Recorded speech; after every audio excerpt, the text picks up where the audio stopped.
امونده نه در خدی کوچه بگردی. از برای خدا دولچه گبانا یا بچه مو هم داریم یا بچه دارم. یه روز یک مایکای سیاه در تنش اومده است دولچه گبانا. به ترمر دولچه گبانا میدونی چی معنی داره؟ میگه موده های ای کی گرفتیش؟ ایا رفیق من اوتانی چیزا نمیخرم تو. گومشه تیز بر بتش گفتم رود در خاک رفیق تا بگو که دولچه گبانا دم بخانه سن دو گلوبوی مدلیر دولچه گبانا را نکاح کده گرفته است.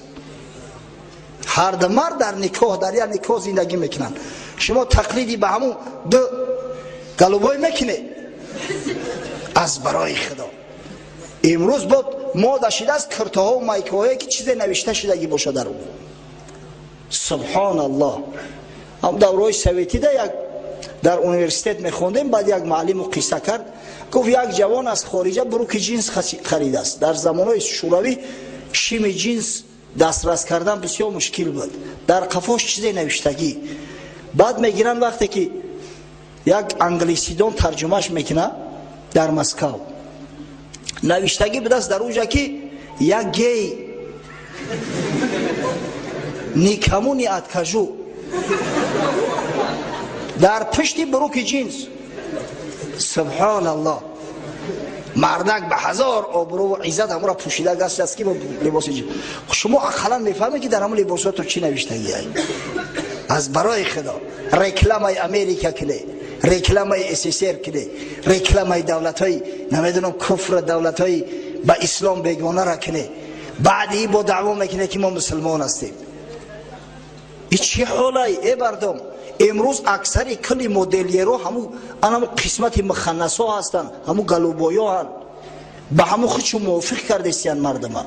نمیبینی همین خشتکای ایزار تا چند میده شده استیان و میده شده استیان. اهمیت نمیته. سال گذشته در امریکا بودیم. در شهر نیویورک مترو را که گفتیم مترو را نشان ممته که هم متروی نیویورک خیلی باشه. در اومدیم مترو. بعد در هم متروش هم پویزد سوار شدیم. جوانا خاصتا همی زنگی بچه ها با فروش گزیت ژورنال مشغول بودن. میگردن وگان با وگان گزیت ژورنال بفروشن. یک تاش اومده است در مقابل ما ایستاده است با پشتش طرفی ما. از برای خدا این منبر پیغمبر است، دروغ نمیگم. چند شاهد دارم.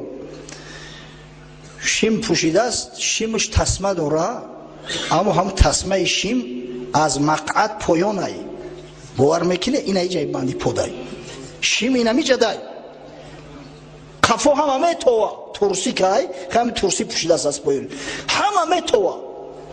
او چی لازم است او تری شیمه که نپوشیش دمیان نصف اللهی این همی بندی پودای. حاجی میرزا در پهلوم ایستاده است. گفتم دامرو دیدی؟ گفت ای چی در داشته باشست برای چی ایزارش بالا نمیکنم؟ آقا گفتم خشتکش همون قایق جا بالاش کنم. ولی چی خوف داره؟ خوف اون است که همین مادر اخیر در مردم مسلمانی ما تلقین کنن و تاجیکستان بروا. راستی که الحمدلله حالی در تاجیکستان ندیدم، لیکن قسم به خدا همین سال در سنت پترزبورگ دیدم. عیناً همون مادر دیدم. حالی یه روز به شما را میآیم. ای مردم، ما مردم مسلمانیم، منتالیتی ما دیگه. شما هیچ عقل فراست داره؟ آخه اون مردم همون مخنثی را از روی ادب گمان میکنن، مدنیت میدونن، کلتور. چه شما با هم تقلید میکنی؟ از برای خدا اگر مادام که شیم کستونی خوب نمیوه خشتکش کشاد. امروز الحمدلله چهورای هستن در همین تاجیکستان که هر نموده که سفارش کنی میدوزند، از دولچه گبانا خوبتر میدوزند. با همون پولی که تو همون لباسی حرام میخری تو میتونی برای سفارش کنی در صدبرگ یا در جای دیگر لباست بدوزند.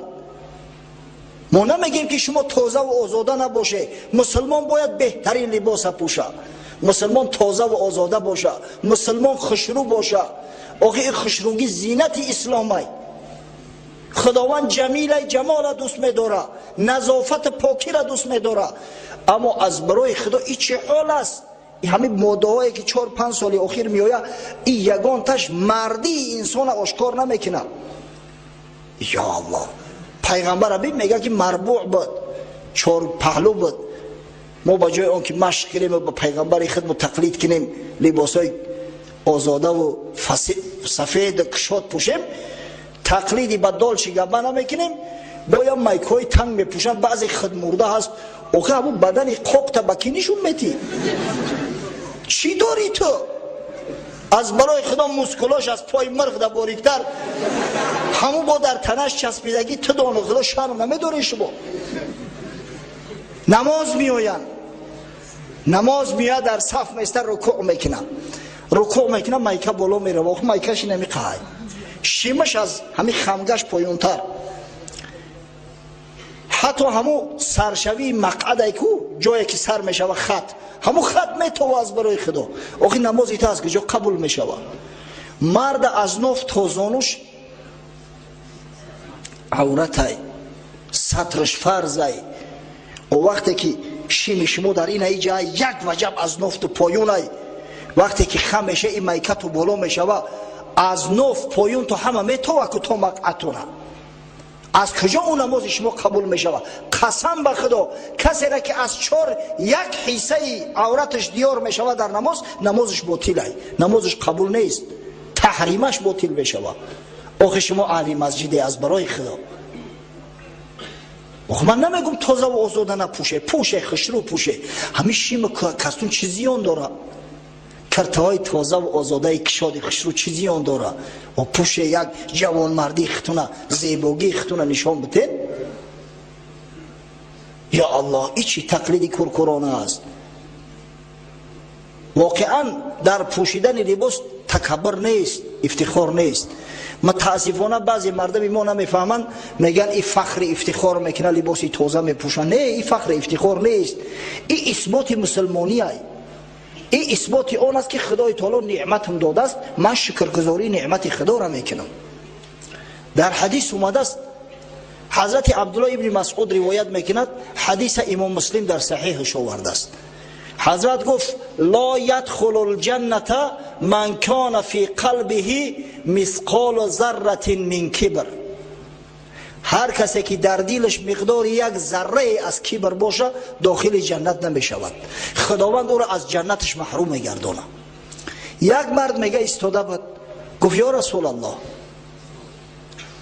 ان الرجل يحب ان يكون ثوبه حسنا و نعله حسنا. گفت ای پیغمبر خدا، مثلا بعضی مردهایی هستن که میخواهن که لباساشو تازه و آزاده و خوشرو باشه، پاپوشی های تازه و آزاده و خوشرو داشته باشن، همین کبر است. حضرت رسول الله صلی الله علیه و سلم در جواب فرمود ان الله جمیل یحب الجمال. ای مردم ساده، گفت خدا جمیل است، زیبا است، خدای تعالی زیبایی را دوست می‌داره. الکبر بطر الحق، کبر پایمال کردن حق است. کبر حقیر و ناچیز شماریدن مردم ای، تحقیر مردم مسلمان ای. کبر پوشیدن لباس خشرو و آزاده نیست. مسلمان باید لباسش تازه و آزاده باشه، باید سر دهنش تازه و خشرو باشه.